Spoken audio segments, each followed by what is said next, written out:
Bonjour tout le monde, je vous présente le général Napoléon Bonaparte. Bene, scherzavo, non so il francese, ma eccoci qui e oggi vedremo qualcosa di storico, vedremo le partite del generale dell'imperatore Napoleone Bonaparte. Ovviamente è un gran generale, come può non saper giocare a scacchi. Napoleone all'inizio con eserciti piccoli, con campagne militari sorprendenti, mise in ginocchio tutta l'Europa per sconfiggerlo o furono necessarie alleanze di tutti i paesi europei contro di lui e per di più vinsero miracolosamente. Soltanto un genio militare di questo tipo doveva per forza giocare a scacchi, a nobile gioco. E diciamo che Napoleone fu un giocatore di scacchi, forse non fu allo stesso a scacchi, non aveva lo stesso livello che sul campo di battaglia, ma era un ottimo giocatore per l'epoca, soprattutto considerando che la teoria non si era ancora sviluppata, non c'erano grandi conoscenze. Diciamo che all'epoca non c'erano tornei, si giocava soprattutto nei caffè, era uno sport da intellettuali e di fatto uno dei migliori giocatori dell'epoca era il francese Philidor, che fu il primo a dire che i pedoni erano l'anima degli scacchi, che giocava appunto, che crebbe nei caffè di Parigi.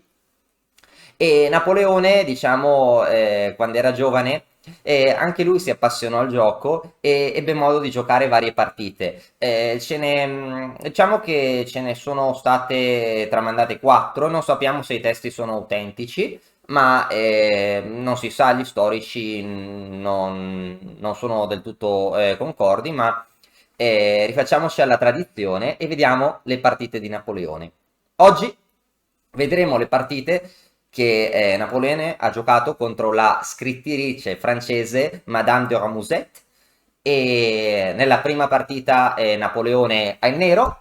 Questa partita è stata giocata a Parigi nel 1802 quando Napoleone aveva già ottenuto grandissime vittorie militari ed era diventato, mi sembra, console della Francia. E ok, qua in questa partita aveva il nero e Madame de Remusat gioca E4. A questo punto Napoleone ci sorprende giocando un'apertura nuovissima per l'epoca, un'apertura ipermoderna che cede il centro, l'apertura a Liechin. Cavallo F6. All'epoca si giocava quasi solo E5, ma Napoleone ha giocato qualcosa di molto moderno, che è stata una difesa che è stata adottata dal terzo campione del mondo, dal quarto campione del mondo Alexander Alekhine, diciamo quasi più di 100 anni dopo. A questo punto, modernamente quasi tutti giocherebbero i 5. Cioè il bianco prende il centro, il cavallo deve rimuoversi due volte, il bianco continua a giocare di 4 e questa apertura si considera un po' doppia per il nero, ma l'avversario di Napoleone giocò D3. A questo punto Napoleone sviluppò l'altro cavallo, che a Napoleone piaceva la cavalleria, no? Anche se in realtà lui come origini era un artigliere, era dell'artiglieria e diciamo che voleva sviluppare i cavalli prima dei pedoni, non seguiva, probabilmente non conosceva i concetti di Philidor, secondo cui i pedoni sono l'anima degli scacchi. È molto curioso che gli scacchi hanno a che vedere qualcosa con le guerre, per esempio il re, no? Che soprattutto nel mediogioco, quando può essere catturato, deve stare al sicuro, rintanato, no? Come facevano i generali che guardavano la battaglia da lontano, mentre i poveri soldati andavano a combattere e magari succedeva loro qualcosa di brutto. A questo punto, Madame de Remusat continua con F4 con un attacco pedonale e Napoleone gioca E5 controgiocando al centro. Dopo E5 ci si potrebbe aspettare che il bianco continui con lo sviluppo, mosse così, ma il bianco ha giocato F per E5, che va bene, Napoleone centralizza i suoi cavalli.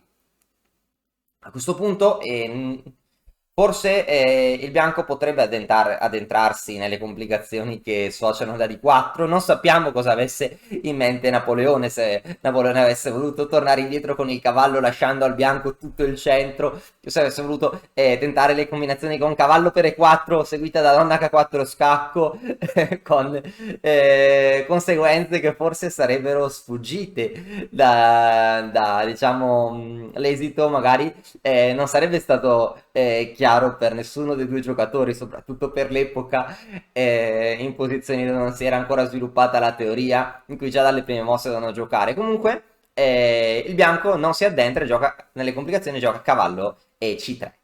A questo punto, ok, oggi conosciamo il principio dello sviluppo, sviluppare i pezzi, non so, magari una mossa, no, non so, però per dire potrebbe essere alfiere B4, e non so, D5, questo sono un po' spesato da questi due cavalli, perché tutto il cavallo in E5 un po' strano, alfiere B4, arrocco, torre 8, no?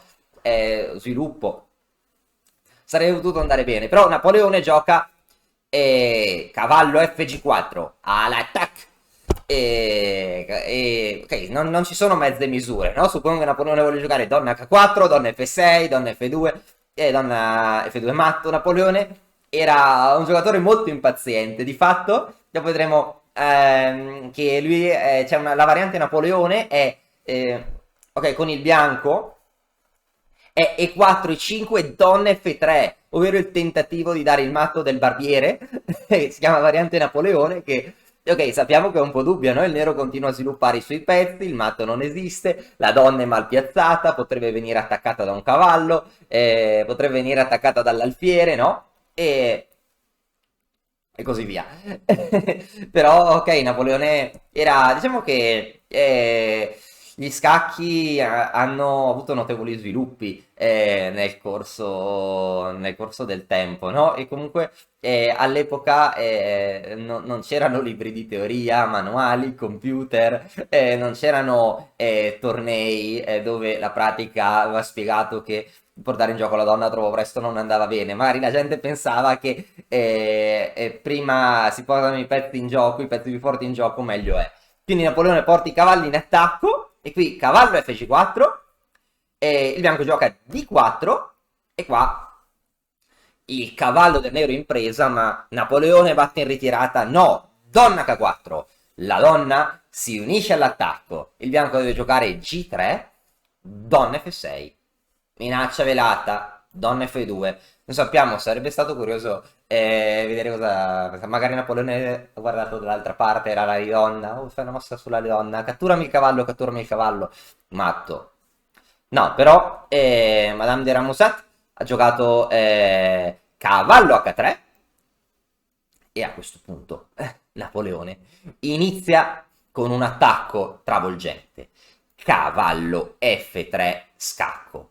Forse cavallo H3 non era la mossa migliore, magari era da giocare in modo diverso, magari bisogna giocare, non so, dico, magari donne 2 per dire, non so bene, o altre mosse.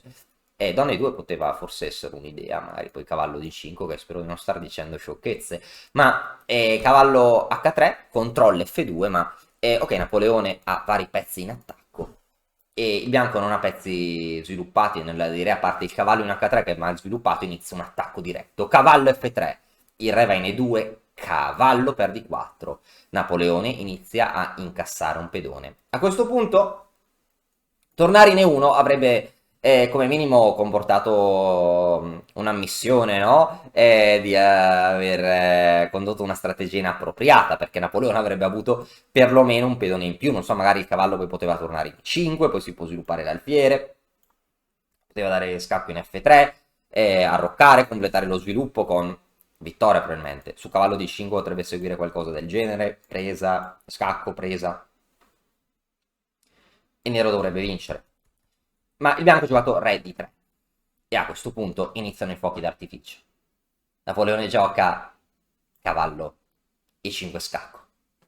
A questo punto il re bianco è di nuovo sotto attacco, e non è facile tornare indietro. Comunque tornare indietro lascerebbe il nero in un grandissimo vantaggio di materiale, e il bianco prova a giocare re per D4, portandosi il vantaggio. A questo punto, notare che il re si trova sulla stessa colonna della donna. Si potrebbe però provare a dare scoperte, ma se si danno scoperte il re bianco torna indietro e magari l'esito non è del tutto chiaro. Napoleone, gioco qui una combinazione che si chiama attrazione. Diciamo che qua l'obiettivo è solo il generale avversario. Immaginatevi, negli scacchi non vince chi cattura più pezzi, vince chi cattura il re avversario. Quando non c'è più un condottiero, l'esercito si disperde e la battaglia è vinta.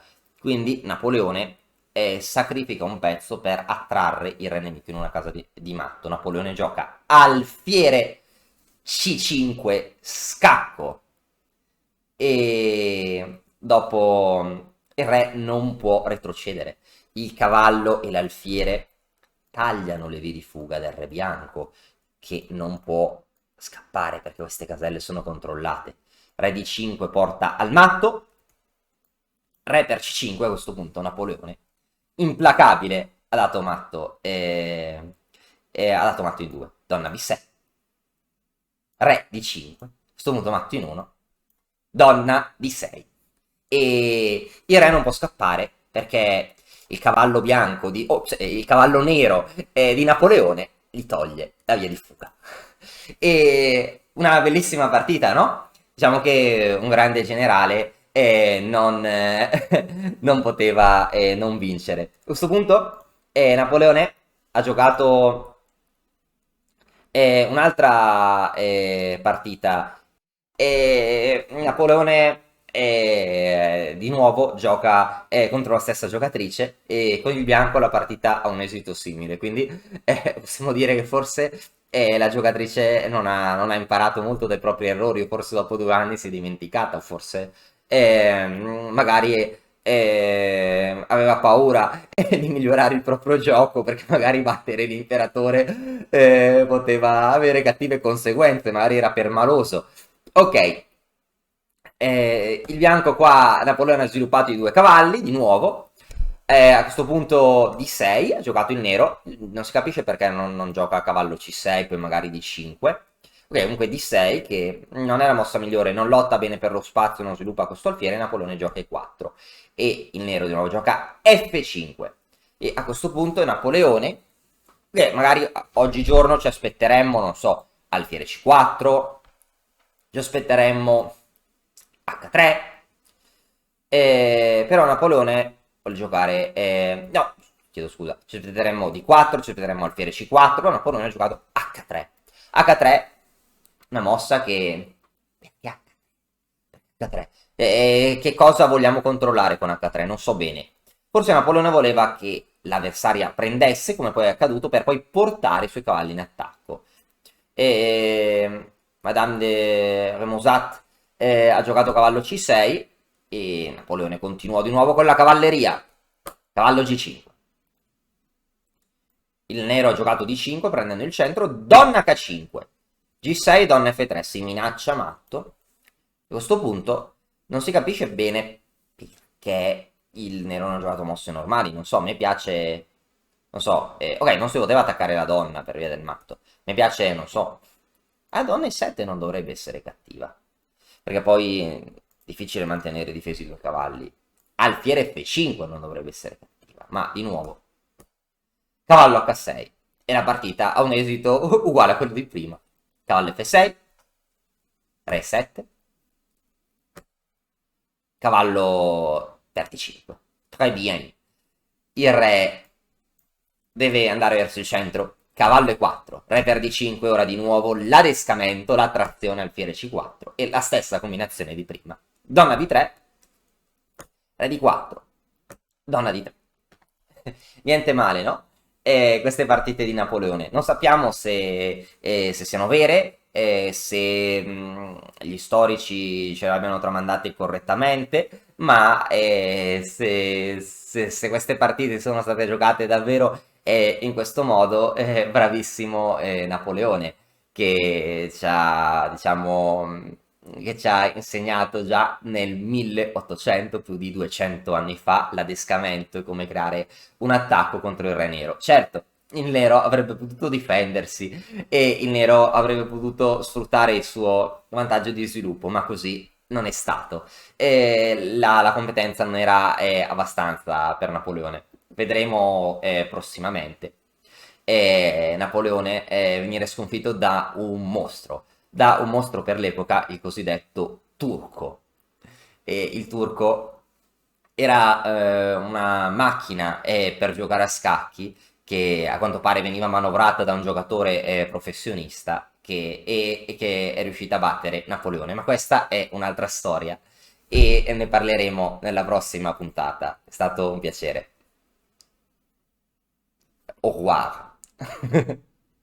E ora per continuare che cosa posso fare? Beh, innanzitutto ti consiglio di iscriverti al nostro canale in modo tale da non perderti le nuove video lezioni. E poi puoi vedere il video che è stato più cliccato in questa settimana.